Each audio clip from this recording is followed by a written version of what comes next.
Pascal, bonjour. Bonjour Samir, ça va bien? Et toi? Oui, ça va bien, ça va bien. On est là pourquoi? On est là pour les souvenirs, les beaux souvenirs, pour se remémorer un petit peu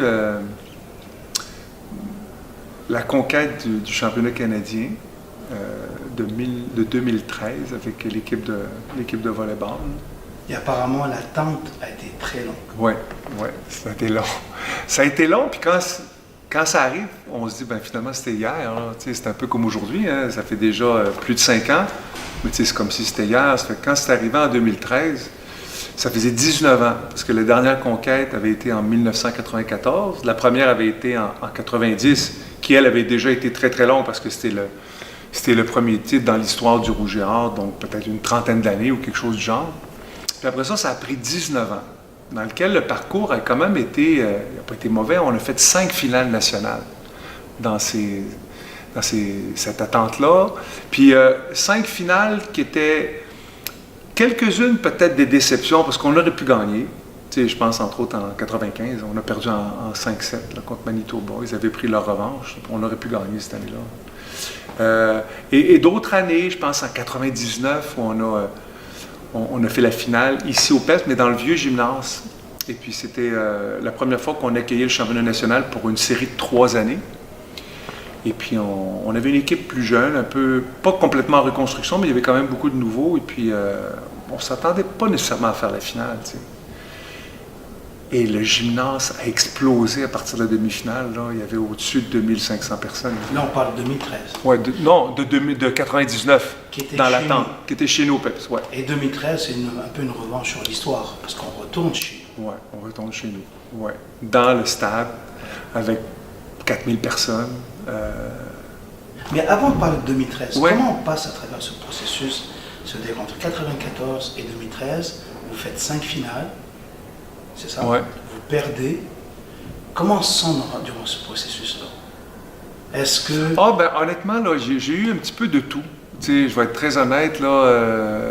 Tu sais, je dirais pas que j'ai été zen, là. De toute façon, les gens qui me connaissent vont me dire que c'est un menteur. Mais il y a des années où vraiment j'ai accepté, bon, la défaite de la finale puis la victoire d'une médaille d'argent quand même. On est vice-champion, là. Avec une certaine sagesse, avec beaucoup de joie, là. Mais il y a d'autres années où je me souviens, ça avait fait mal. En 2001, on avait perdu en finale ici, dans le stade, dans le même amphithéâtre. On avait perdu contre Manitoba 3-1. Puis je me souviens, après le match, j'étais inconsolable. Je pleurais, là, puis j'étais inconsolable parce que je disais aux gens, mais je dis, on n'aura plus jamais la chance d'avoir une finale nationale à la maison et d'avoir une équipe assez bonne pour croire de façon honnête qu'on peut gagner. Tu sais, parce qu'il reste que pour gagner une finale nationale, ça prend beaucoup, on va en parler, mais ça prend une équipe talentueuse, tu sais, il y a un paquet d'éléments. Puis cette année-là, on avait tout ce qu'il fallait pour gagner. Et puis on avait perdu contre une excellente équipe. Et je me disais, jamais, faut jamais dire jamais, mais en 2001, je pensais pas que ça allait revenir On va y arriver dans ma avec carrière. toi. Mais Ouais. parlons d'abord de toi.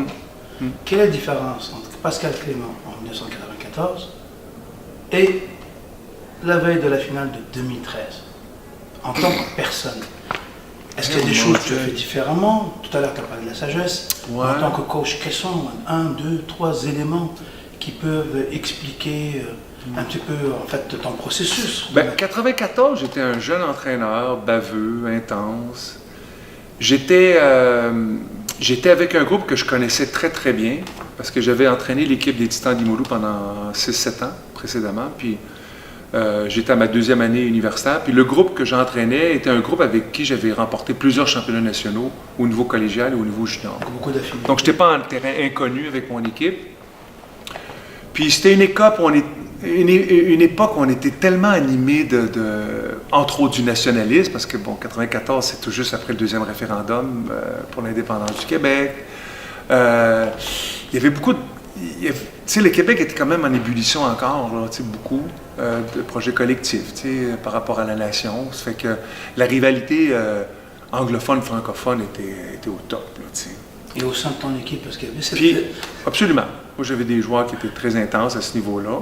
Et puis la différence avec 2013, ben, c'est que, bon, il y a eu 19 ans, plus de sagesse, pas moins d'attente, mais moins d'urgence. Tu vois, parce que, ayant gagné des championnats nationaux de 86 à 92, le 94, il fallait qu'on gagne, là, tu sais, c'est comme, on peut pas perdre, là, tu sais. Après 19 ans, ben, on avait eu des bons coups, on avait gagné beaucoup de titres provinciaux, quelques finales nationales. Il n'y avait pas le sentiment d'urgence absolue, tu sais. Mais peut-être plus le plaisir dans le processus. Et puis bon, les équipes championnes, c'est des équipes exceptionnelles, et puis 2013 ne fait pas exception, c'était une équipe exceptionnelle, et on était déjà dans une belle aventure. Ouais. Quels étaient les indices? Est-ce que tu pouvais dire, avant même d'atteindre la finale, que tu avais l'équipe pour remporter l'or, en plus, à la maison? Ou c'est une équipe... Mais honnêtement, c'est drôle, hein, je sais pas. Pendant la compétition? Ouais, je sais pas. Le souvenir que j'en ai, parce que c'est vrai qu'on dit c'est comme si c'était hier. Puis quand on se met à penser à des détails, des fois, il y a des éléments qui nous échappent, tu sais. Soit parce que c'était dans un moment d'intensité tellement élevé que ça se vit là, puis après ça, ça disparaît. Tu sais. Il reste comme une impression d'eux, là. Mais je te dirais qu'on a préparé ce championnat-là pour le gagner. Avec une équipe qui était mature, tu sais, plusieurs joueurs de 4e, 5e année, un groupe qui avait fait la finale l'année d'avant aussi, il ne faut pas l'oublier. Tu sais, c'était le même noyau, je te dirais, à l'exception de Carl de Grandpré, qui était qui était notre capitaine l'année précédente, qui avait mené l'équipe. Donc, on surfait un peu sur cette proximité-là avec le titre, parce qu'on avait perdu en finale l'année d'avant. Alors là, on s'est dit, ben là, cette année, on va le faire. C'est chez nous, c'est l'occasion de le faire, tu sais. Ouais.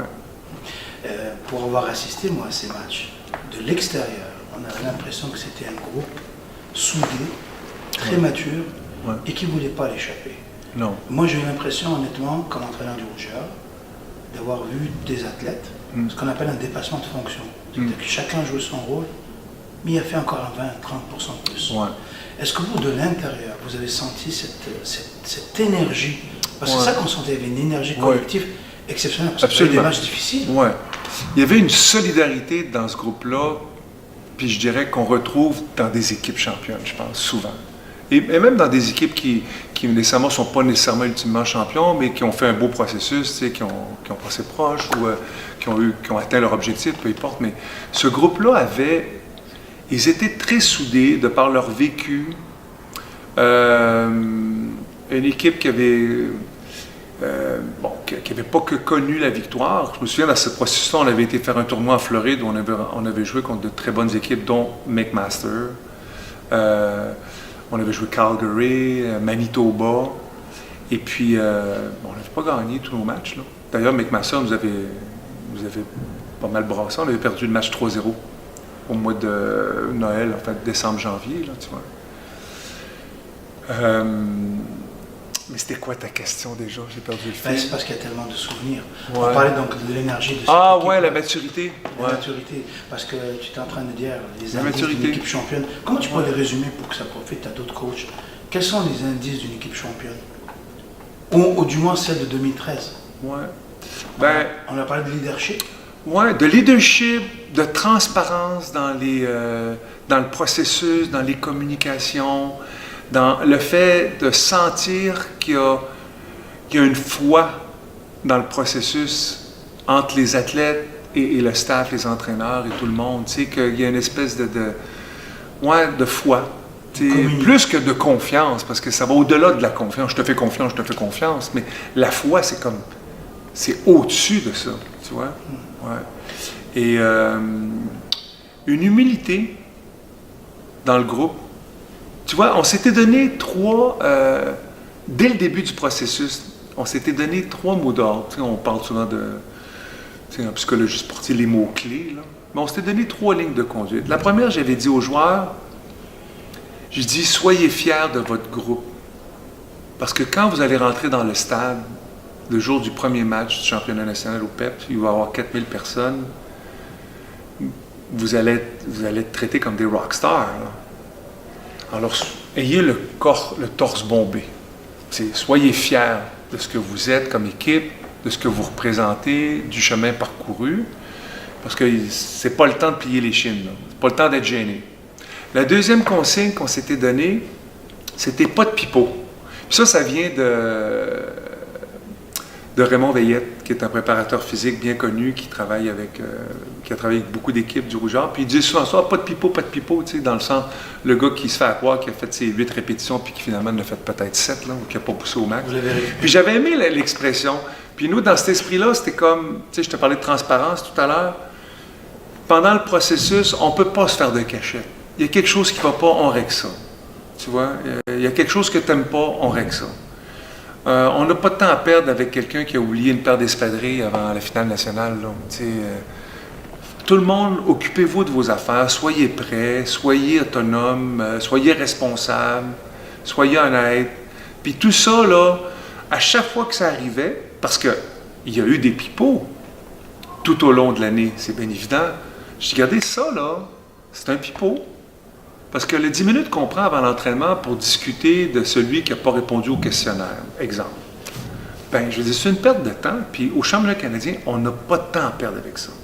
Puis le dernier point, c'était comment est-ce qu'on va faire notre prochain point. Concentrer sur la tâche. Juste comment est-ce qu'on va faire le prochain point. Pour nous ramener à l'essentiel. On joue une game de volleyball, il faut faire des points, comment est-ce qu'on va faire le prochain point. Et puis les gars, honnêtement, ont été fidèles au processus pendant l'année, mais ils ont été très fidèles à cette ligne de conduite-là pendant le championnat. On n'a pas géré de pipeau, et puis on jouait toujours pour jouer le prochain point, tout le temps. Vous avez joué combien de matchs? 3 matchs, quart de finale, demi-finale, finale. Peux-tu nous en parler du premier? Le premier match. C'était contre? Le dur premier. D'abord, c'était contre l'Alberta. Une équipe de l'Ouest, une équipe qui a remporté plusieurs titres nationaux, avec un entraîneur ancien professionnel, membre d'équipe nationale, coach de l'année, Terry Donala, qui connaît la game. Alors, c'est sûr que de commencer contre l'Alberta en partant, c'était un cadeau de grec, un peu. Et puis, le premier match a très mal parti. Pour une raison assez simple, on avait un de nos joueurs qui faisait un retour, qui était Pierre-Alexis Lapointe, qui était notre libéro, qui a été membre d'équipe nationale, un joueur qui a gagné plein de championnats.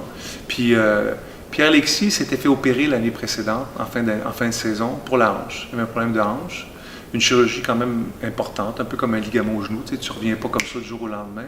Puis il avait décidé de ne pas jouer sa dernière saison, qui était l'année du championnat canadien, à la maison. Et puis au mois de novembre, il est venu cogner à ma porte. Puis il dit, je ne peux pas passer à côté, je veux revenir. Donc il avait réintégré le groupe. Il s'était entraîné, il s'était préparé.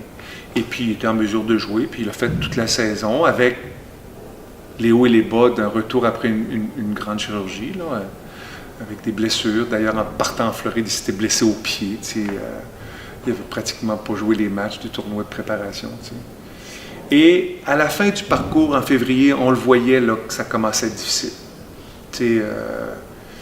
Puis comme il avait vécu la douleur l'année précédente, et il avait subi une chirurgie, je pense que de revivre la douleur avant le championnat, je pense que ça commençait à lui jouer dans la tête un petit peu. Puis nous, on le voyait bien sur vidéo. Pierre-Alexis n'était pas... il était capable de se débrouiller. Il a connu une bonne finale provinciale quand même, parce que c'est un joueur qui était bon, qui était mature, qui avait de l'expérience, c'est un guerrier. Mais nous, on le voyait bien sur vidéo, qui ne tenait pas sur 2 jambes. Là. Puis là, on s'était dit, on espérait qu'on ne le voit pas trop sur vidéo dans la préparation. Puis c'est sûr que l'adversaire l'a vu, là, et étonnamment, et sûrement à cause de ça, je n'ai jamais posé la question, mais ils sont allés sur lui en partant, alors que généralement, un bon libéro, tu essaies de l'éviter au service. Tu vas essayer de jouer sur les autres joueurs, mais pas sur le libéro. Ils sont allés à 100% sur Pierre-Alexis Lapointe. Puis malheureusement, l'émotivité du championnat, le fait qu'il ne se sentait pas au top, il a craqué. Il n'a pas connu un bon premier set. Et ça a fragilisé le groupe parce que c'était quand même un de nos leaders. Et c'était à Paris aussi. Oui, et on sentait qu'on n'allait nulle part. Que c'était lourd à gérer. Et puis, compte tenu de la gravité de sa blessure, on avait l'impression qu'il ne reviendrait pas. Alors, on a opté pour notre substitut, qui était une recrue, qui était Vincent Thibault-Bernier, qui avait joué la première session quand même, parce que Pierre-Alexis n'était pas là. Et puis, on a dit, ah ouais, le Dauphin. On l'appelait le Dauphin, parce que c'est un gars qui est beau à avoir joué en défensive, là, comme un Dauphin qui plonge. Et puis, écoute, je ne sais pas si on a eu une épiphanie, là, mais Vincent a été comme du rock, inébranlable, zéro stress. Et puis, il a joué un tournoi exceptionnel.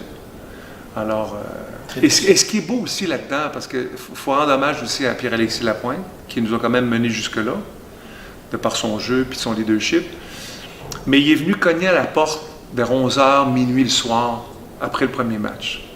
J'ouvre la porte, on est en préparation pour la demi-finale, puis il dit « Coach, je veux te parler. » Puis tu sais, c'est un gars de la Malpaix qui brasse un peu, puis il dit « C'est pas moi qui joue demain, c'est le Dauphin qui joue. » Il dit « Moi, c'est fini, là. » J'ai dit « Regarde, on va dormir là-dessus, là. C'était un premier match, on a cassé la glace. On va analyser ça demain, on va voir dans quel état tu te sens. Et puis on prendra une décision demain. » Non, non, non, il dit, c'est le Dauphin, c'est lui le meilleur, puis c'est lui qu'il faut qu'il joue en fin de semaine. J'ai dit, c'est correct, Pierre-Alexis, bonne nuit, va te coucher. Et puis, bon, le lendemain, honnêtement, je me souviens plus du processus, mais bien évidemment, on a continué avec Vincent. Et Pierre-Alexis a été d'un esprit de collectivité, là, alors qu'il aurait pu faire la baboune, il aurait pu être frustré, il a été 5 minutes, c'est bien évident, là, quand je l'ai mis sur le banc au deuxième set, là, il n'était pas content, le monsieur, là. Mais après que cette déception-là est passée, il a été derrière Vincent, derrière le groupe, alors que lui, il est revenu après une chirurgie pour gagner un championnat canadien sur le terrain, pas sur le banc, là. T'sais. Alors ça avait été... moi, je lui rends hommage parce que quand on parle de se donner pour le groupe, que la priorité, c'est toujours le groupe au-dessus, écoute, c'est le meilleur exemple, un des meilleurs exemples que j'ai connu dans ma carrière, là, absolument. Il a été au service de l'équipe. Il a été, oui, absolument. Donc là, vous remportez le premier match. Oui. Par quel score? 3-1. Oui, mais je me souviens plus des scores, mais ça avait été quand même assez serré. Ouais. Et là, on arrive à la demi-finale. Contre une autre équipe de l'Ouest, qui était l'équipe championne de l'Ouest, Brandon, qui jouait avec une équipe avec 3 joueurs étrangers, un super attaquant de Nouvelle-Zélande, 2 joueurs australiens, une équipe qui avait surpris aussi dans leur championnat de conférence, en battant justement l'Alberta, je pense, en demi-finale, donc ils avaient remporté l'or. C'était encore là, c'était du costaud, et on s'est rendu en 5-7 à l'ultime. Et ce que je me souviens très bien, parce que là, tu arrives au 5e set, c'est comme, je sais pas, au soccer, tu arrives au tir de barrage à la fin, là. Prolongation. Tu as les pulsations là, tu es deux côtés, tu as 2 cœurs dans la gorge, tu sais. Tu as la gorge sèche, puis tu n'es pas capable de trouver ta salive. Puis je me suis dit aux joueurs 2 choses. La première, soyez courageux. Parce que là autant on avait un plaisir fou de jouer ce match-là, autant il y avait comme une pression là, l'attente, là. L'attente entre le 4e et le 5e set avant de commencer. Là, tu sens la fébrilité dans le stade. Là. On va-tu être capable de tenir le 5e set? Et puis, donc, soyez courageux et soyez audacieux. Dans le sens que, tu ne peux pas commencer à te poser des questions, puis jouer petit bras, comme on dit au volleyball, ou jouer conservateur dans des sports comme le soccer ou le hockey, où tu drilles, puis t'attends les opportunités. Là, les boys, all in. Allez-y, à fond. Alors je pense qu'on a fait... on a fait le boulot parce qu'on a gagné. Puis ça a été très serré. Je me souviens plus du score, mais je pense que ça avait été comme 16-14 ou 15-13. Ça avait été très, très serré dans les 7 ans. Mais ce championnat-là a été aussi marqué par d'autres tuiles qui sont abattues sur l'équipe. Je pense qu'il y avait aussi la blessure de Mibeli. Ben, tu vois, comme je disais tout à l'heure en début d'entrevue, j'avais le goût de partager aussi un petit peu la vraie histoire de notre conquête. Parce que quand on est spectateur, dans les estrades, on voit ça se réaliser devant nous, point par point, puis on est dans l'euphorie, puis c'est plein de bonheur là, de supporter une équipe qui gagne, bien évidemment. T'sais. Mais derrière ça, derrière le rideau, il y a des choses qui se passent. Et ça, on ne le dit pas tout le temps. On n'a pas tout dit. Par pudeur ou parce que, bon, c'était pas important. Là, mais aujourd'hui, j'ai le goût de le partager parce que la vraie histoire, c'est que avant que le championnat commence, le mercredi, on ne connaissait pas notre alignement partant, encore. Tu sais, avec Gino Rousseau, qui est mon adjoint, qui est mon collègue, qui est mon bras droit et mon bras gauche, selon la journée. On ne le savait pas. On jouait avec 2-3 recrues. On était soucieux de la blessure de Pierre-Alexis Lapointe. On ne savait pas si on devait le partir. Puis au poste d'attaquant, on devait choisir entre Bruno et Giannini, qui étaient 2 jeunes recrues, qui avaient été comme 2 recrues, très, très, très bons pendant l'année, très, très mauvais à d'autres moments. Et puis le jour du premier match, il faut que tu fasses le bon choix. Et le mercredi, on a notre entraînement de préparation de match sur le terrain central. On est tout seul dans le gym. Il n'y a pas de vent, il fait beau, il n'y a pas de problème, là. Puis à un moment donné, Tommy Bellil, notre gros attaquant, est étendu par terre au sol. C'est un joueur qui avait les chevilles très, très fragiles. Il y avait eu plusieurs entorses. Et cette année-là, c'était quand même passé pas trop mal. Il s'en était sorti assez bien. Puis en reculant, juste pour prendre son élan, il pile sur le pied d'un de ses coéquipiers. Il se fait une entorse. Game over. Écoute, ce gars-là, il n'y a plus de cheville. T'sais. Fait qu'à la blague, on avait pris ça un peu. Je me souviens, on avait ramassé les joueurs dessus, on a dit, les boys, on va rester zen. De toute façon, s'il y avait un joueur pour se blesser, à 24 heures du premier match du championnat canadien, on aurait tous gagé sur Tony. Ben, il s'est blessé. Qu'est-ce que vous voulez qu'on fasse? On va espérer qu'il revienne, mais on s'entend que, bon. Et là, ça avait réglé notre problème, parce que Tommy ne jouant pas, ben, on n'avait pas à choisir entre Bruno et Giannini, les 2 allaient jouer. Un remplaçait Tommy, et l'autre prenait la place manquante, tu vois. C'est plus facile. Donc, on avait quand même... Bon, ça avait réglé un problème. Tu sais, on le dit ça à la blague, mais on n'était pas trop contents. Je pense que durant ce championnat canadien, vous avez vécu le déménagement dans votre nouvelle salle d'équipe. Oui, mais avant de parler du déménagement, je veux juste finir avec Tommy. Oui. Parce que Tommy, le mercredi soir, on avait le banquet. On voulait le protéger. On ne voulait pas qu'il parle aux journalistes. On ne pouvait pas garder ça secret. Il est allé chercher son trophée. Il était All-Canadian, première équipe d'étoiles en béquille. Tu sais. Puis là, tout le monde disait, mais mon Dieu, c'est quoi, là? Tommy ne jouera pas, là? Ben non, Tommy ne jouera pas. Mais on ne voulait pas en parler, tu sais. Puis on avait réussi à le protéger un petit peu. Et puis le lendemain matin, on a une petite séance d'entraînement d'1 heure, là, qui est un décrassage avant de jouer le premier match.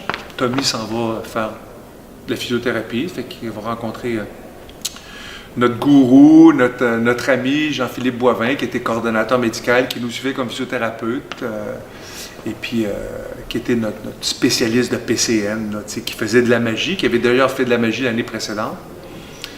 Et puis là, Tommy revient vers la fin de la séance, plus de béquilles, il marche sur ses pieds. Écoute, il n'est pas petit, là, 6 pieds 5, 240, 250 livres, là, Tommy, là. Il dit, moi, je joue. Ben, je dis, Tommy, c'était en béquille il y a une demi-heure, là, je veux dire, tu joues.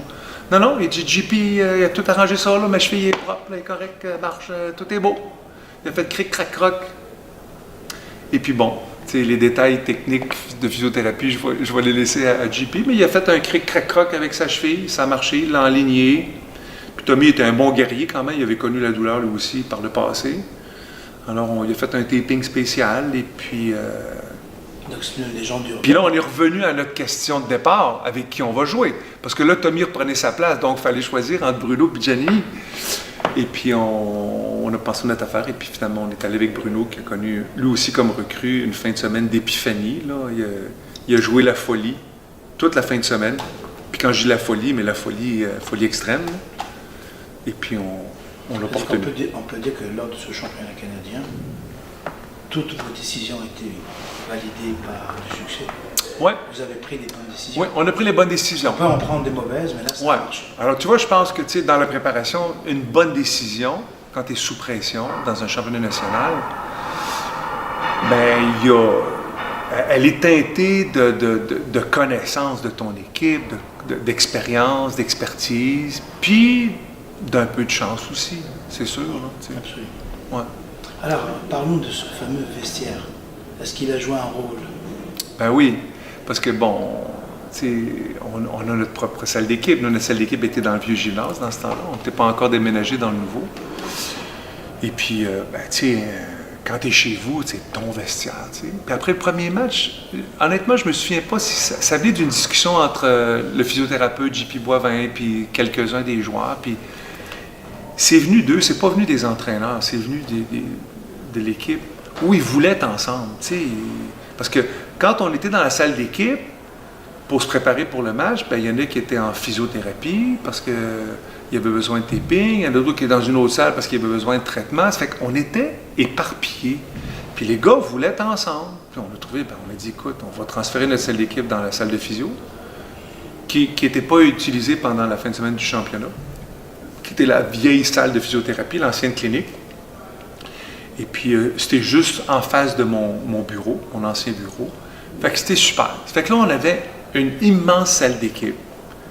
La glace, la chaleur, les ultrasons, notre jukebox, Baba, notre chien Mira qui était avec nous, il se promenait là-dedans, il y avait de la place pour s'amuser. Les gars pouvaient regarder sur le portable le match précédent pour savoir quand est-ce qu'on allait se timer pour l'échauffement. Ça fait qu'on a transféré notre salle d'équipe dans la salle de physio pour être ensemble. Puis tu as vu, j'y aurais pas pensé, ça venait d'eux. Puis il y a juste des équipes championnes qui pensent à ça. Tu sais, qui ont des idées de génie comme ça, parce qu'ils sont tellement soudés, ils sont tellement solidaires que l'instinct qui est important, il surgit au-dessus. Tu sais, il apparaît naturellement. Ouais. Puis c'est ça qui est arrivé. Pascal, on va aller sur un plan plus personnel, parce que ce que les gens ne savent pas, c'est que durant ce championnat canadien, c'était un petit peu particulier pour toi, et aussi pour Gino. Ouais. On sait que tu avais une sœur mourante, Gino vivait quelque chose de difficile aussi. Ouais. Est-ce que ça vous a aidé à relativiser, parce qu'au fond, entre gagner un match puis la vraie vie quand c'est un proche, comment tu as vécu tout ça? Ben, j'ai des sentiments partagés, si tu veux. Dans le sens où, c'est vrai, pendant cette période-là, tu sais, parce que quand tu as un championnat à la maison, la famille, les amis, on est heureux, on dit tout le temps ça. Hein? Championnat à la maison, devant notre famille, devant nos partisans, devant nos amis. C'est émotivement très important. Puis de l'autre côté, bon, ma sœur, qui avait 39 ans, était en fin de vie d'un deuxième cancer là, au cerveau. Alors, elle était dans des conditions très, très difficiles. Alors, avec la famille, tu sais, je me souviens, mes parents avaient beaucoup de peine de venir nous encourager et d'être partagés entre le fait de nous encourager et de savoir que de l'autre côté, ben, ma sœur ne pouvait pas venir voir ça. Et puis, elle était sur des derniers moments de vie. Et puis mon adjoint, Gino, tu sais, vivait une situation familiale fragile, là, difficile, tu sais, de remise en question, tu sais, qui émotivement est toujours très, très difficile aussi. Et je dirais que dans l'adversité ou dans les moments difficiles, les sportifs réussissent, on entend souvent ça, réussissent à trouver l'énergie. Puis je suis obligé de dire que oui, peut-être que de faire la part des choses entre la vraie vie, qui est un combat, mais qui est un combat nettement plus difficile que le combat sportif. Parce que c'est la vraie vie, tu vois. Il reste que le combat sportif, ça reste un jeu, c'est un plaisir, tu sais. Alors, ça nous a peut-être permis d'aborder le championnat sans pression, sans avoir peur, en sachant qu'il y avait d'autres choses beaucoup plus importantes dans la vie, mais sans inhiber l'importance qu'on accordait à cette expérience que de se battre chez nous pour remporter un titre national avec nos joueurs. Tu sais, ouais. Et donc vous arrivez au dernier match. On était complices, on était très complices, ouais. Donc vous arrivez au dernier match, on peut dire que vous êtes arrivé libéré, transporté par une foule incroyable. Ouais. Écoute, on était crinqués. Tu sais, hier soir, il y avait Paul McCartney qui était ici au Centre Vidéotron, qui était un ex-Beatles. Moi, je me souviens, quand je l'ai vu en 2008 sur les plaines, je capotais, là. Je me disais, non, c'est pas vrai, là. Je vois devant moi un vrai Beatles. Un rockstar, une des plus grandes stars de l'histoire de la musique, là, tu sais, live, là. Tu sais. Et quand on a un championnat comme ça à la maison, puis qu'on a du succès, on vit un peu le trip d'une rockstar, là, parce que c'est sûr que tu as l'attention de tous les médias, de la famille, tout le monde est aux petits soins. C'est vraiment, vraiment, vraiment exceptionnel. Tu sais, c'est un 3 jours de rêve. Là, tu sais. Et on avait vécu ça en 2001, avant la finale. Puis je me souviens, on avait rentré dans le stade pour l'échauffement un petit peu plus longtemps qu'on l'a fait cette fois-là, donc peut-être 45 minutes, 50, on avait été faire un peu de service-réception. Les gens étaient fourrés. Tu sais, les gens étaient arrivés de bonne heure, parce que pour être sûr d'avoir de la place, puis ça criait « Go Laval, go, go Rougeard, go », puis ça chantait. Tu avais l'impression d'être dans un stade de foot en Europe, là, je veux dire, c'est la folie. Et ça nous avait drainé beaucoup d'énergie, parce qu'on était sortis, comme 30 minutes, pour faire un petit pep talk.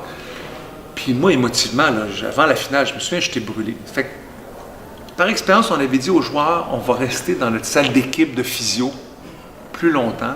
On va laisser McMaster s'énerver, là. Puis nous, on va attendre. Puis on va rentrer juste pour le dernier 30 minutes, pour avoir toute notre énergie. Puis on était fatigués quand même, là. On venait de jouer 2 gros matchs. Et c'est ce qu'on a fait. Puis il est arrivé quelque chose d'assez particulier, c'est que pendant le championnat, puis encore aujourd'hui, quand on joue à la maison, on prend le terrain en rentrant à gauche, tout le temps. C'est l'équipe, le terrain, le banc de l'équipe hôtesse, tu sais. Puis, bon, le championnat n'a pas fait exception, on prenait le terrain à gauche. Puis quand on est rentré, McMaster avait pris place dans nos fauteuils. Sacrilège. Ben, sacrilège... tu sais, ça change ta routine. Tu commences à droite au lieu de commencer à gauche. Il y a comme une petite notion de respect. Tu sais. Puis honnêtement, c'était de notre faute aussi un peu parce qu'on avait décidé de retarder notre entrée dans le stade pour garder notre énergie. Les autres en ont profité. Bon. Tu penses que c'était prémédité? Je ne sais pas. Parce que si c'est prémédité, c'est une erreur. Oui, ben en fait, ça s'est avéré une erreur parce qu'on a réagi. Ça. Oui. Et encore là, il y a une demande qui est venue de nos joueurs, de notre capitaine Justin. Parce que lui, il dit, on change de côté. Là. Parce qu'au tirage au sort, le règlement, si tu gagnes, tu choisis le côté ou tu choisis le service ou la réception. C'est toi qui as le choix. Puis nous, on s'était dit, si on gagne, on choisit le côté. Puis si on perd, on a le deuxième choix. Il ne prendra pas le côté parce qu'il est déjà installé. Donc, on va demander de changer de côté. Et on a le droit. C'est pas, on ne fait pas une erreur au règlement, là, tu sais. Bon, dans une finale nationale, de changer de côté en commençant le match, bon, ça bouscule un petit peu les mœurs, on s'entend. Alors, on avait reçu la demande de notre capitaine et on avait dit, écoute, Justin, laisse-nous y penser. Puis on en avait parlé avec notre président de club. Tu sais, pour avoir un peu l'aval, la permission. Tu sais, on s'est dit, on n'est pas des sauvages. Mais on est là pour gagner un championnat, puis les joueurs veulent commencer à gauche, c'est dans leur routine, puis c'est notre droit. Ça fait qu'on en avait parlé avec notre président, qui nous avait dit, écoute, il n'y a pas de faute, vous avez le droit au règlement. Fait que, pas comme tu le sens. Puis McMaster était très techno. Nous, Gino et moi, on était encore papier-crayon pas mal. Eux sont très ordinateurs. Fait qu'il y avait 2 ordinateurs, une imprimante, tout ça branché avec des fils électriques, parce que le stade n'était pas aménagé non plus pour avoir une finale de volleyball en plein centre comme ça, donc il fallait des rallonges partout. Fait que là, en changeant de côté, là, on change leur routine, parce que là, il faut qu'ils débranchent tout le truc, puis qu'ils se rebranchent de l'autre côté. Ils étaient en furie. Ils étaient en furie. Ils ont quand même récolté ce qu'ils ont semé. Ben peut-être, mais en même temps, je pense que l'erreur qu'ils ont fait, c'est qu'ils ont porté attention. Au lieu de simplement dire, ben écoute, on va changer de côté, tu sais. Et on réunit l'équipe, ils sont allés à l'extérieur du terrain, puis bon, ils ont fait un plat avec ça. Alors que nous, c'est ce qu'on change de bord. Eux, ils ont perdu. On a juste changé nos chandails de côté, on n'avait rien à brancher. Alors ça les a déstabilisés un petit peu, c'est sûr. On a pris l'élan au début. D'ailleurs, on a gagné le premier set. 5 ans après, est-ce que tu peux nous dire que c'était une stratégie liminatoire, au fond, non? Honnêtement, c'était pas une stratégie dans la mesure où c'était pas anticipé. Ouais. Tu vois? Mais on était dans un mode compétition, un mode on s'en va à la guerre, là, comme. Puis on a réagi sur le fly, action-réaction. On reçoit un coup de poing, on donne un coup de poing. Tu sais, c'est un peu ça, là, c'est comme un combat de boxe, tu sais. Mais c'était pas prémédité, pas du tout. C'est sûr qu'il y avait un petit historique, parce que quand on avait joué le match en Floride, quelques mois précédemment, on avait perdu 3-0. Et sur la plage, il y avait eu une petite altercation de coq là, entre l'équipe de McMaster et 3-4 de nos joueurs qui étaient relax. Là, après le tournoi, on prenait une bière, je pense, au bord de l'hôtel, sur le bord de la plage, puis j'étais fait un petit peu enguirlandé un petit peu. Là. Alors, les joueurs, ils avaient ça en mémoire. T'sais. C'était des fiers compétiteurs. Ouais. Finalement, ce voyage dans le sud, c'était bien. Ben, c'est sûr. On est allé préparer le terrain, faut croire. La table était mise. Absolument. Alors, parlons de cette finale maintenant. Les émotions que tu as eues. Qu'est-ce que tu retiens? Est-ce que tu retiens plutôt la fin? Est-ce que tu te rappelles de la fin? Est-ce que tu peux nous raconter l'histoire des chemises à carreaux? Ouais. Qui a eu l'idée? Ah, ben les chemises à carreaux, là, ça, je vais régler ça tout de D'abord, suite. est-ce que tu peux nous l'expliquer? Ben, les chemises à carreaux, c'est que ça faisait 2-3 ans, puis on s'achetait toujours un petit kit. On parle du staff, là. Ouais, le staff, on s'achetait un petit kit, une belle chemise, quelque chose, puis on a fait ça pendant une couple d'années. Et puis cette année-là, c'était des chemises à carreaux qui étaient en passant de très belles chemises que j'avais achetées chez Ernest, une belle boutique. Elles avaient coûté quand même assez cher, je me souviens. Et puis, on les avait mis au Challenge SSQ. Et puis, on les avait mis pendant la finale provinciale. Et puis là, on les avait pas mis pendant le tournoi. On les gardait pour la finale. Et on les a mis pendant la finale. Et ce qui est drôle, c'est que le maire Labaume, qui est un fan de volleyball, parce qu'il a joué au volleyball à la polyvalente de Neuchâtel quand il était plus jeune, il assistait à la finale et il y avait une chemise carottée. Mais tout le monde pensait que c'était... Tout le monde pense que... Alors, écoute, je sais pas. Moi, en tout cas, j'ai pas parlé au maire Labaume, puis de ça, il n'y a personne qui savait qu'on allait jouer avec nos... Encore là, tu vois, c'est quelque chose de magique. Qui arrive comme ça. Il est arrivé avec la chemise carottée comme nous, comme supporters, puis bon, le timing était parfait. Là. Ouais. Mais la finale, est-ce que je m'en souviens? Honnêtement, pas plus qu'il faut. Tu te rappelles d'un dernier moment? Ben, je me souviens du dernier point. Du dernier. Ben, je me souviens que ça avait été une bataille. Je me souviens que j'étais fatigué. Puis que je voulais pas m'asseoir trop. J'étais debout. Au volleyball, on peut coacher debout, on est obligé de rester assis. Et puis, maudit que c'était intense. Chaque point, on jouait chaque point pour gagner. Puis McMaster, c'est une équipe qui était hyper athlétique. Puis à chaque fois qu'on grugeait un point, il fallait le travailler. Il fallait les travailler au corps, comme les boxeurs. Là. Et puis le dernier point, et vraiment, vraiment le dernier point, 24-21, McMaster prend un temps mort. Et un peu comme à l'habitude, Gino et moi, on se lève, puis on se parle un petit peu tout de suite de nos notes, de nos statistiques, si on a vu quelque chose, on se partage avant d'aller parler aux joueurs. Et quand est venu le temps d'aller parler aux joueurs, ils étaient tous accroupis en rond, toute l'équipe. Puis il y avait Fred Mondeau qui avait le doigt en l'air, qui dit « Il en reste rien qu'un, il en reste rien qu'un. » Puis j'avais dit « Gino, je pense qu'on va les laisser aller. » Puis c'est le seul temps mort qu'on n'a pas participé. C'est comme ça leur appartenait. C'était le dernier point. Et puis les joueurs savaient ce qu'il y avait à faire. 24-21. Mondeau. Service sur Manta. Smith, on va aller chercher. Manta. Oh! Oui. Et on touche la tête! On touche la tête! On a gagné!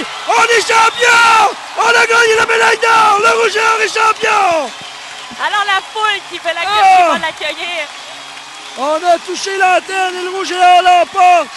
Et pour la 4e fois de leur histoire, une 4e étoile qui s'ajoute à leur gilet de match Laval, champion canadien. Et pour une dernière fois, Frédéric Mondeau, Pierre-Alex Lapointe et Justin Boudreau étaient sur le terrain. Et ce groupe-là, s'ils étaient là en face de toi, si tu avais à leur parler aujourd'hui, qu'est-ce que tu leur dirais? Ce groupe exceptionnel qui vous a fait vivre tellement de belles émotions, parce que gagner chez soi, ça n'a pas de prix. Hein. C'est magnifique. Oh, c'est une question qui m'émeut beaucoup. Qu'est-ce que je dirais à mes joueurs si je les verrais aujourd'hui? Je pense que je leur dirais que je les aime beaucoup. Puis je les remercierais de nous avoir fait vivre cette expérience hors du commun. À tout le monde. À tout le monde. Aux joueurs, aux entraîneurs, aux spectateurs. Tu sais, c'est comme... tu sais, c'est historique. Parce que, tu sais, on est animés, les gens de sport, de remporter des championnats, tu sais, puis de gagner des médailles, puis de faire des points, puis... Mais un championnat national, comme les Jeux olympiques, comme un championnat provincial, peu importe les niveaux, quand tu arrives au dernier match d'un championnat que tu veux conquérir, tu sais, à la maison, c'est une communion.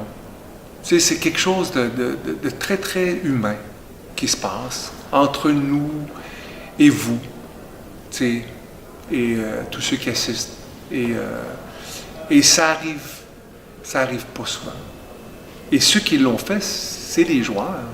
C'est cette équipe-là. Puis l'équipe de 2013 demeurera toujours dans ma mémoire et dans tous ceux qui y ont assisté, l'équipe qui a fait ce que peu de gens font, remporter un championnat national chez eux. Merci Pascal. Tu m'as surpris. Je ne m'attendais pas à celle-là. Moi, je me suis adapté à toi. Ouais. Ça finit bien. Oui. Parce qu'on Ça fait de la bonne TV, comme ils disent. on boucle la boucle.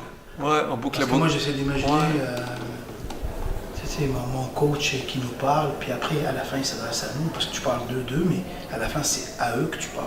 Ouais. Juste eux. Ouais. Je pense que c'est mérité. Ouais. Parce que tu vois, quand je regarde le montage vidéo, on a un petit montage, je me souviens, quand j'ai une présentation dans une école ou une conférence, tu sais, je le présente souvent, là, d'entrée de jeu. C'est lui qui a passé au gala. Ouais. Puis, je suis toujours bouleversé. Ouais, je deviens très nostalgique. Ça vient chercher quelque chose là, que... Mais tu as dit quelque chose d'intéressant, parce que quand tu vis quelque chose d'exceptionnel avec un groupe, tu te poses toujours la petite question, est-ce que je vais avoir un autre groupe comme ça? Ouais. Et ce qui est génial, c'est que les athlètes passent, parce que nous on reste, ouais. mais il y en a toujours d'autres qui arrivent et qui viennent te stimuler différemment. Ouais, avec Chaque une groupe autre a sa énergie, vérité. avec leur personnalité, avec Et leur nous, on est histoire. chanceux, Absolument. Parce que grâce à eux, c'est grâce à eux qu'on reste jeune, par leur musique, par leur... ils nous rendent la vie difficile. Leur délinquance. Leur délinquance, leurs réseaux sociaux, leur téléphone, leur crise d'amour. Leur milléniumite. Ah, Je sais pas si ça se dit, là, mais... en passant, ça fait fini. Ouais.